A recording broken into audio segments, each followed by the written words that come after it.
We're in Genesis 16, but I'm going to just do a little background here.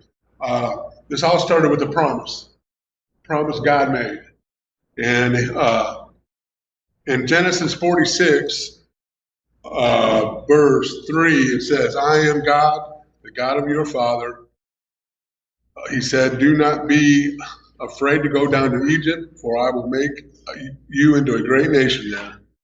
I will go down to Egypt with you, and I will surely bring you back again. And Joseph's own hand will close your eyes. So we go there, a promise. Now, what we know about God's promises? He always keeps his promises. Always keeps his promises. Even though sometimes the children of Israel, it'd be hard to keep your promise because they do a whole lot of grumbling. We're going to look at Exodus 13:19.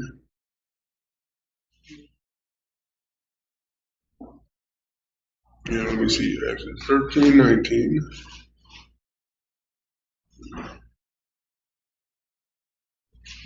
Moses, when they left Egypt, took Joseph's bones with him.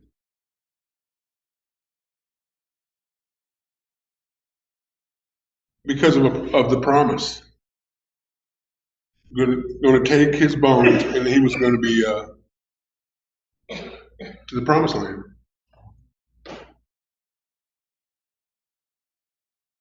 That goes when I first read it, I'm like, that's kind of weird carrying the bones with you, but I understand it's when you read the promise what's going on. Then last week, Greg did a great job with the Red Sea. So they go through the Red Sea on dry land. Now I had one thing. So there were 1,200,000 people. I don't know, with kids and all that. If it was me, if I was a kid, and I'm walking on dry land and the ocean's right there, I'm going to go poke my finger into it. But that's just me. I'm a kid. So they get out of the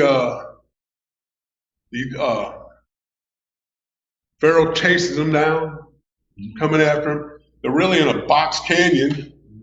Moses opens the Red Sea up. They walk through on dry land. He closes it down, wipes out Pharaoh's army.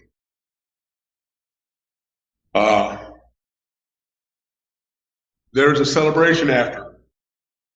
In Exodus 15, there's praise. It's called, let me see here, the Song of Moses and Miriam. So it's a praise to God. So all the children of Israel are on the shore of the Red Sea, praising God that they were able to get out of that. Then this is where we're starting in 16. So the whole community set out from Elim. Well, Elim was a oasis. 12 wells, 70 palm trees, a nice place to camp. But I always wondered how you camp with 1.5 million people. Be kind of crowded. So they set out from Elim and came to the desert of Sin. So the desert of Sin isn't because of their sin. They believe it's a region that would have been in Sinai, a region of a desert in there, like a wild land that they're crossing. How long do you think it should have took the journey from there to Mount Sinai? They said it should have took 11 days. 11 days. Should have took 11 days. From there, Red Sea to the Promised Land took, how long did it take? 40 years. Should have been 11 days. It's like a Gilligan's Island thing there. 3-hour tour turned into a 40-year tour. And that's serious. Oh, yeah. If it was on GPS, you would see him doing a whole lot of it looked like a worm. Because they wandered all over. When they were wandering in the wilderness, they were wandering. The children of Israel started complaining. We're hungry. Surely you didn't bring us out here. Now this is what I read this part and I'm like, I highlighted it in red. But it says, the Israelites said to them, if we only had died by the Lord's hand in Egypt, we sat around pots of meat and ate all the food we wanted, but you have brought us out in the desert to starve the entire assembly to death. Does that sound a little bit like a made-up story? Because even myself, I'm sitting there going, okay, I said, if they had all the food they wanted, all the meat they wanted, why would you want to leave? Your basic needs were being covered. You had a place to live, you had food, you had water. So I think that's a little bit of a story. They were slaves in that. Yeah. Yes, they weren't treated very well. So they come out and they went from praising in chapter 15 to grumbling. It's no different than we are today. If you eat the same thing over and over and over and over, you get tired of it. You don't want it anymore. So, yes, so they're going to have manna. The Hebrew meaning for manna. Does anybody have any idea what it is? What is it? That's it. What is it? So this manna, when the dew fell on the ground, God had told him, hey, I'm going to feed you. Here's what we're going to do. So manna, when the dew started to dry, I'm going to say it was like if you ever bought instant potatoes, the little flakes, that's all I could come up with. It would even be close to what it was kind of describing. These little flakes of bread on the ground. He gave them rules. Hey, for these 6 days, on 5 of those days, you go out in the morning, you pick it up, and you get what you can eat in a day. So they had it in their pots, they couldn't use it again the next morning. They had to go back out and gather some more. And from what I read, some people tried to save it overnight. And when they opened the pot up, it was full of worms, maggots, it stunk. They were told, hey, this is what you do. A couple things that I read about was like hoarding. So what would that rule do? It would stop hoarding. In a day's time, they could pick up, or for the day they could pick up, it was about 2 quarts of these flakes per person. Per person. They would grind them up.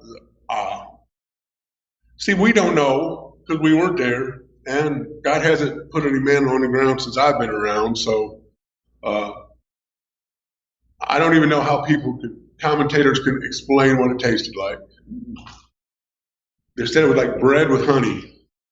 But they would make this, they would grind it up, make bread. They could do all kinds of things with it. On the 7th day,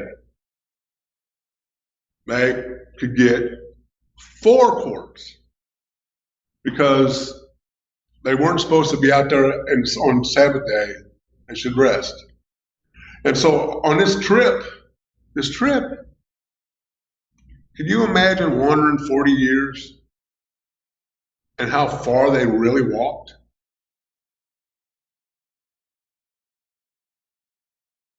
I mean, that is just, whoo. Now, little kids, Dad, we there yet? Well, no, but I don't know where we are. So they did this. Oh, also, so you don't think they just had this bread to eat. They had quail. At night, quail would come in, cover the camp, and you could just go pick them up. And I'm sitting there thinking, man, 1.5 million quail? Holy moly. So if there's any inkling that God didn't do this, you can push that out of your mind. I've been quail hunting. Me and Chris have been quail hunting. You're lucky if you see 10 quail. I mean, they're just, not covering a camp. That might have not even been fun to hunt. I mean, they're just landing right here. This ain't no fun. But they had quail meat and manna. Quail coming at night, the manna in the morning. So they did all this. Now you had some people who tested it. They did. They got some extra nasty. So as Moses and them were speaking towards the children of Israel, the community, as they call it here in Exodus, was looking to the sky. And said the glory of God appeared in a cloud. Now, me, I'm just, I wonder how they could ever say that God wasn't with them, because what happened at night when they were moving? They followed a flame. Okay? And in the morning, they followed a cloud. So how could you ever wonder if God's not with you because he's leading you? That's just me. But of course, I have the privilege of reading it, of what happened. So I don't know what was in their minds. You were there, you'd be complaining. Probably so. Oh no, not probably so. Yeah. We all, So it's just a human nature. When things don't go quite the way we think they should go, we complain. So as they were going on,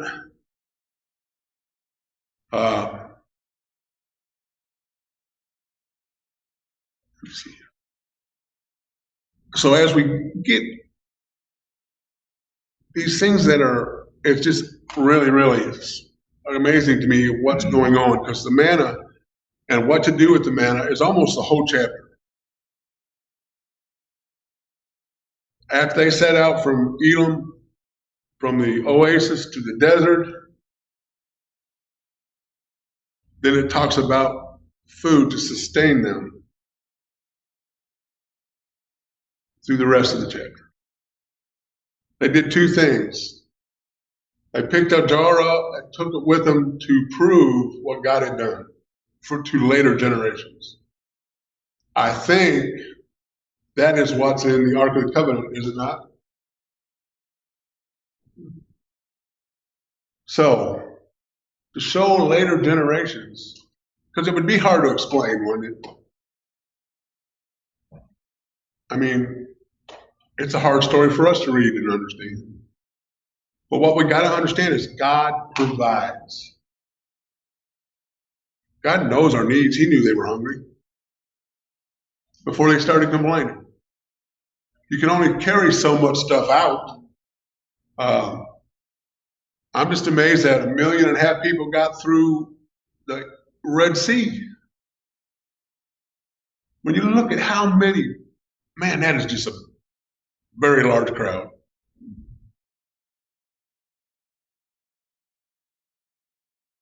So now they got their food, and meat and all that taken care of, what's the next thing they're going to complain about? I'm thirsty. How many have been on trips with your kids and I'm thirsty. When are we going to get there? I'm hungry. We're just adults. We don't complain like that, but we sit there and I'm thinking just like the kids were, I'm hungry too, but I ain't saying nothing. Now they wanted something to drink. So in chapter 17, we're going to see, I'm going to read chapter 17 up until from verse 1 to verse 7. The whole Israelite community set out for the desert of sin, traveling from place to place as the Lord commanded. They camped at Rephidim. Let me see here. But there was no water for the people to drink, so they quarreled. Give us water. They came to another place. Moses replied, why do you quarrel with me? So they weren't complaining to God. They were complaining to Moses and Aaron.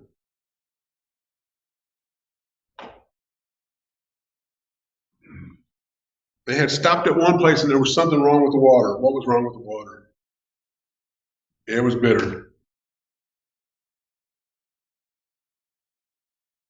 What did God tell them to do? And I don't know what, I know what they did. They got a piece of log, a piece of wood and threw it in the water. And it got better. It tasted better. It tasted sweet. Not bitter.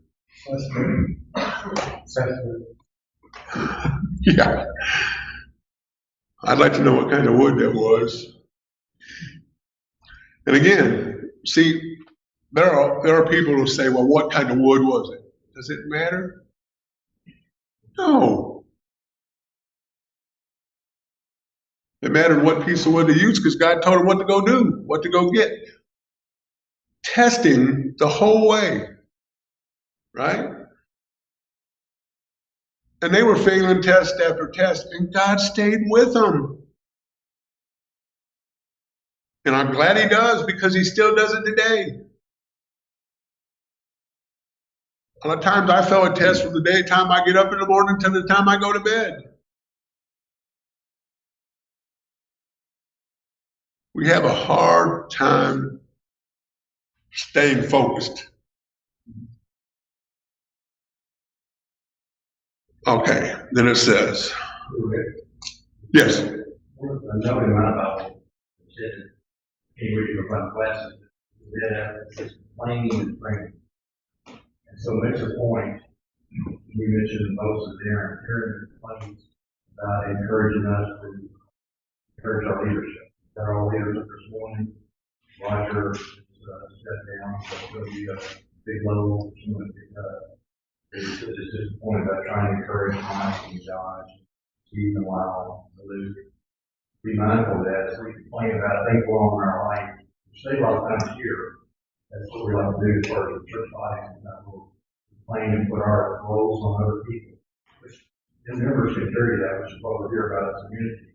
But we just need to also be mindful of encouraging our leaders. That's what the points I've made about this. Yes. One of the things, a commentary I was reading, we talked about that as the children, and it talks about that in the story, but they didn't really hoard the manna. And everybody had their fair share. If they weren't able to get, somebody else would help them. So they were sharing, everybody. Which after hearing they grumble all the time, you would figure, hey, he got more than I did. No, there was plenty. But once the dew dried up, and from the morning, once all that started and all, you got to afternoon, the hot sun comes out, the bread was gone. So you had to do it in the morning. If you're not a morning person, you had to get up in the morning or you were going to be hungry. So Moses cried out to the Lord. What did Moses do? He went to God. And these people are complaining. What am I going to do? The Lord answered Moses, go out in front of the people, take with you some of the elders of Israel, and take your hand, take in your hand the staff which you struck the Nile, and go. I will stand before you at the rock at Horeb, strike the rock, and water will come out for the people to drink. So Moses did in sight of the elders of Israel, and he called the place Messiah, Merbeth, because the Israelites quarreled and because they tested the Lord, saying, is the Lord even among us? So Moses struck the rock. Do we read later on about Moses and striking the rock? So I went to that passage, and Moses said, you just talk to the rock. Moses struck it twice. God still let water come out. But then Moses had to pay the price. He couldn't go into the promised land.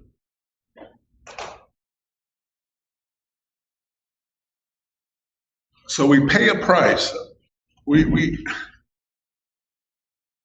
have a hard time sometimes. First takeaway I get from Exodus 16 is be thankful. Now we did it mention being thankful? Did anybody say thank you, God? Thank you, God, for providing. Be thankful. Look to God. Moses, when they were thirsty, when they were hungry, Moses and Aaron looked to God. They didn't say, well, we can do this and we can do this. No, they looked to God. Now, if Moses and them had 10 people, him and Aaron probably could have covered it. They could have hunted, they could have done something. But when you got 1.5 million people, you better have a big kitchen. 1.5 million people is a lot of people. Trust God. Share. They did that. Talks about when they were collecting manna, they shared with each other.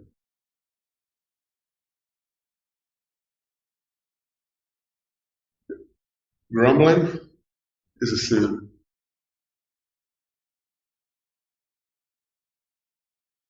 And this is one of these things where I ask God every morning, or I say, Lord, I'm sorry. I grumbled yesterday. I did this yesterday. I did this yesterday. Please help me be better today.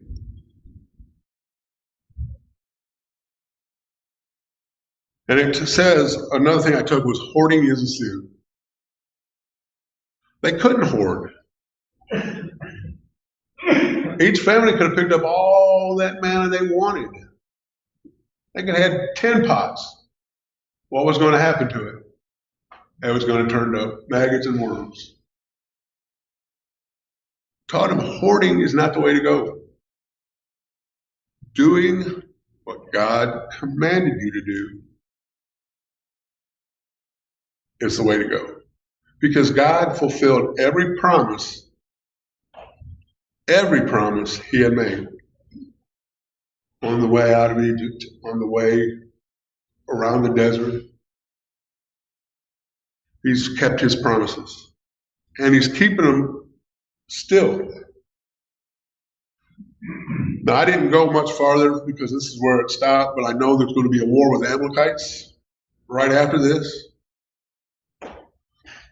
which they're going to be defeated because of God.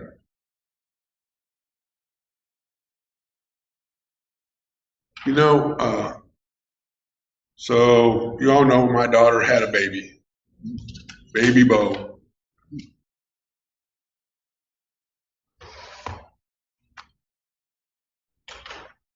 if people don't believe in God, hold baby Bo. Mike's got a brand new grandbaby, which he's going to hold this week, right? Luke, son of baby. Wow. That's from God.